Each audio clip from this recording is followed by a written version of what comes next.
Well, hundreds of submissions, 29 hours of talks, a whole lot of hoopla. What did this week's Economic Reform Roundtable achieve? The Treasurer emerged on Thursday night with a long list of achievements. Some of them, to be frank, are things the government was already going to do, like cutting red tape and moving towards a road user charge to eventually replace fuel excise. But there was broad agreement on some principles that should underpin changes to the tax system. And this is important. It may not sound like much, but it's more than we heard from either side of politics at the election. This could mark the start of a tax reform process. Now, whether this leads to reforms that improve the system or whether it leads to an overall rise in the tax take, well, we're yet to see. But I am keen to get a sense of what needs to happen now and whether these are the right three objectives from one of those who was part of the roundtable, making the case for tax reform. I'm David Speers on Ngunnawal Country at Parliament House in Canberra. Welcome to Insiders on Background. Aruna Sathanapally is the head of the Grattan Institute and delivered the keynote address to the roundtable on tax. Aruna, welcome. Thank you. So, the Treasurer emerged from the meeting Thursday night to announce there'd been agreement on these three broad objectives when it comes to tax reform. A fair go for working people, including intergenerational equity terms, he said. Incentivising business investment was number two, and then simplifying the tax system. Are these the right objectives? Look, I think yes, and they did reflect broadly the conversation that was being had over the course of what was actually quite a few hours. So no mean feat to actually distill that down into just those three principles. That isn't comprehensive of all the areas that we could look at tax reform, but it does cover two of the really big buckets, being what are we doing with business taxation and what are we doing with the personal income tax system. So let's start with that first one, the fair go for working people, intergenerational inequity. What needs to happen to give working age Australians a fairer go? Yeah, so this is a topic that I covered, quite a bit in the opening address because it's worth sort of bringing some data to bear on exactly how our income tax system is working. It's a really important one to get right because it affects so many people, but also it's our biggest tax source. And when you look at it, there's a couple of things that you notice. It's not that there's a particular issue if you look at other countries with how much income tax Australia collects, but the way in which we do it is quite imbalanced. So we lean quite heavily on wages and salaries, but very lightly on forms of income that people gain pretty much any other way, almost any other way. So in particular, if you're making your income from a passive source, by which I mean, returns on your super or from housing, then we've got a whole lot of very generous tax concessions. But people who are making their money through their wage don't have the benefit of those concessions. So to take one of those examples you raised there, superannuation, in the retirement phase, your earnings from superannuation, your income in the retirement phase are tax-free. Is that sustainable? No, and I think that's the big issue. That's where you can see really clearly in the way that our tax system is operating is as more and more money is coming through the superannuation system, you can have quite a healthy income in retirement, and that is a fantastic thing, right? That's a really good feature of the superannuation system. But we've got these tax settings that effectively enable people to opt out of paying income tax once they move into the super phase. There's not any clear principled reason for that. There's absolutely reasons why you would tax income from savings at a lower rate because, there's a way in which the savings build up over time. But the level of generosity where people are just not paying any tax is playing out in a way where there's a growing group in society, and they will get bigger over the coming decades, who aren't paying income tax. And it's the same group that are responsible for our highest service system costs in terms of healthcare and such things. I'm sure plenty of retirees, though, would say, well, we paid taxes our whole life. We deserve this tax-free status in retirement. I know, and it's a really appealing argument, but actually the way our tax system is structured, which most people agree with, is that you pay income tax based on your income and how much you're able to pay. But we have this system at the moment where someone can be on quite a comfortable income, but by virtue of their age, they're not putting in the same amount as someone who's making that money a different way. And I think that strikes people as just not the way a system ought to work. And in tax theory, that's not the way a system ought to work. And to be clear, I mean, you're not saying tax that retirement income at the same rate as you would pay your income tax, but something more than zero. That's exactly right. So absolutely not, tax it at, the income tax scales, but something lower than that. And people have floated different numbers. The one I often gravitate to is 15%. That's a tax rate we use during the contributions phase or the accumulation phase. And then we just continue that in terms of earnings in the drawdown or the retirement phase. And then the other one, capital gains tax, is currently a 50% discount on, when you sell an investment asset. Is that sustainable? Well, one of the things that's come out really clearly in the data, and there was a great piece of analysis that was done by a research institute, E61, in the lead up to this process that had a look at the tax data. And what it shows you is that for sort of 95% of income taxpayers pay about the same amount of tax with other people who make the same amount of income. So what's called horizontal equity, right? Like two people in the same situation pay roughly the same amount of tax. But when you get to the top 5% of incomes, you see this massive dispersion, a sort of difference between some people who are paying kind of, what in a progressive sense we think they ought to be paying, and then a number of people who are paying far less, and then some taxpayers who are paying less as a rate than people on far lower incomes. And what really drives that is the capital gains tax discount. That's accounts for about half of that difference in what people who are earning the same amount of income are paying in tax. So if you could fix that, and again, there'd presumably still be some sort of discount, but not quite the 50% discount, and make the change on superannuation that you're suggesting there, would that free up enough money to afford a decent income tax cut for working age Australians? Yeah, so I think that both of those things they're not straightforward in the sense that we've talked about super, but equally with the capital gains tax discount, there's a reason for some discount. It's just that our discount is very generous. So it's a matter of just pulling back on some of that generosity. And what that creates the space for is for us to rely less heavily on wage and salary income tax. And I think that, again, it's not that today our system of income tax is particularly onerous relative to other countries. In fact, if you take into account the fact we don't levy social security contributions like many other advanced countries do, we're actually quite, we're at the lower end.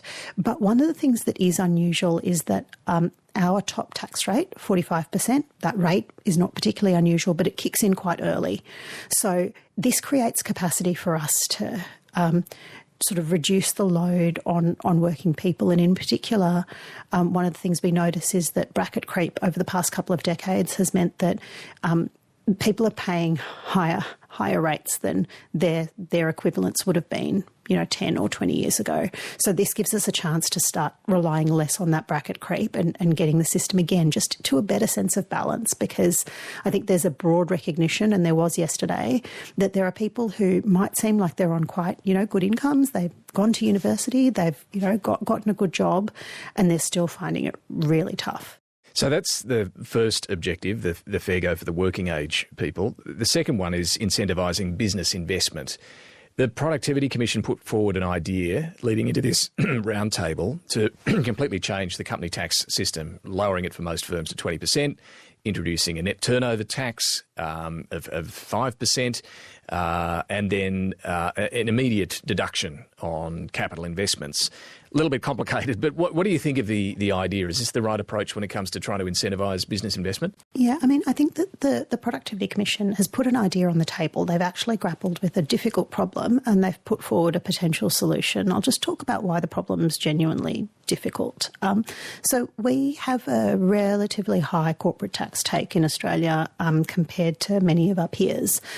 That is artificially high in one sense because we have this system of dividend imputation, which means that you the company pays the tax, but then the shareholder gets that tax back in their income tax. So it looks a little bit, as I said, artificially high. But another part of it is that we have an economy where there are some big sectors that attract what in economic speak is called economic rents. But what that means is that there are sectors where either because of competition or a lack of competition rather, or because of, their natural resources, they make profits that are super profits, particularly if, say, commodity prices are high. So what you want to design is a corporate tax system that doesn't disincentivize people from making investments that, grow the economy, good business investment that grows, jobs and innovation. But at the same time, you want to be making sure that you're getting at those excess profits or those super profits that are one of the most efficient ways to raise tax for the services that we all use. So that's the puzzle. How do you do less of one and more of the other? What the Productivity Commission have proposed, is it might seem a little bit complicated, but what they're trying to get to is this, the ability to reduce the corporate tax on most businesses who are under that $1 billion mark. And the way to pay for it is through this new cash flow tax, which is designed to get people to invest, but then to sort of better get at those economic rents. I'm not sure, though, if it helps simplify the tax system, which gets us to the third objective, which was trying to have a more simple tax system. I mean, depending on who you talk to, the complexity in the tax system is, different states having their stamp duties and payroll taxes and so on, or it's the GST and what food is in and what food is out and so on. When it comes to simplifying the tax system, what should be the priorities there?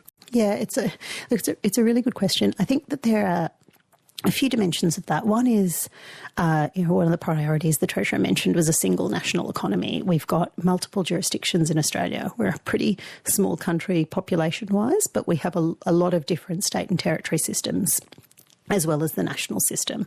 So any opportunities there are to kind of harmonise the various state taxes can really yield benefits in terms of simplicity. I will say that one of the things that's happened over recent years is the process of putting in an income tax return for most people has become much simpler and much quicker because the ATO collects a whole lot of data. And that means that for most people, if you've got a fairly simple you've got a job and not much kind of particularly creative going on, it's pretty quick to do your tax return. The opportunity is how can we make it quicker for business as well? Are there opportunities to simplify the process at their end? So they're the objectives, and interesting to hear all of your ideas about where that should go. The process from here, I'm interested in your thoughts on. The Treasurer has said no external tax review, no sort of Henry review approach. This will all be done internally. The government will check in with people like your good self who are sitting around the round table, but this will be a cabinet process. Was that approach something the round table broadly agreed on, or do you think there should be some sort of review now? Yeah, so I personally don't think that a review is the best step forward. I was very pleased to see that we're not going into a big, long review process. And often the reality of reviews is that they kick the can down the road, and sometimes that's necessary because there's you've genuinely got to work out what the ideas are. But here, a lot of work went into the process before the 3 days at the round table. A lot of these ideas are well known. Many of them were in the Henry Tax Review. So I don't think it's the case that there's a kind of a fact-finding mission that's needed at this point. I think it's more about working out where are those areas where there's the strongest consensus around where the problems are, and I think those principles help to distill that. And then to grapple with the sort of the next level down in design choices. And for government to then think about what sort of, a potential set of measures that might be pieces, it might be a package that could be built up from here. Now, in terms of the time frame, just finally, you told the round table that the longer we wait, the more ill-fitting our tax system's going to be and the harder this task gets. Can tax reform wait until the next election? Yeah, I think that there's not everything is the same. So some things are more urgent than others. So one of the things I pointed to was we have an opportunity to, tax the highly profitable export of fossil fuels now, that opportunity is not going to be around forever. So the longer we delay redesigning our petroleum resource rent tax so that we actually, raise some tax, the greater the likelihood we're just going to miss the boat. And the fossil fuels will dry up, as they should, but we will have lost the opportunity to tax those excess profits. In other areas, I think that we need to think about this as something we're doing to prepare for the future we're going to reach in the next 5, 10, 15 years. I think there is an opportunity to spend a little bit of time to build that public understanding around why we need to rebalance the personal income tax system. I think that, we've all got a role to play in that. I feel like, Grattan has a role to play in that, in terms of getting people to understand exactly, what we really value about our services in this country and being realistic about what it's going to take to pay for them. The journey, as the Prime Minister has called it, has certainly begun. Aruna Sathanapally, good to talk to you, and I'm sure we'll come back to this conversation at various points along this journey. Thanks so much. Oh, my pleasure. And if you have any thoughts for this podcast, drop us a line, insiders@abc.net.au. We'll be back in your feed same time next week. Politics Now with PK back on Monday. And make sure you join us for Insiders Sunday morning on ABC TV. Bye for now.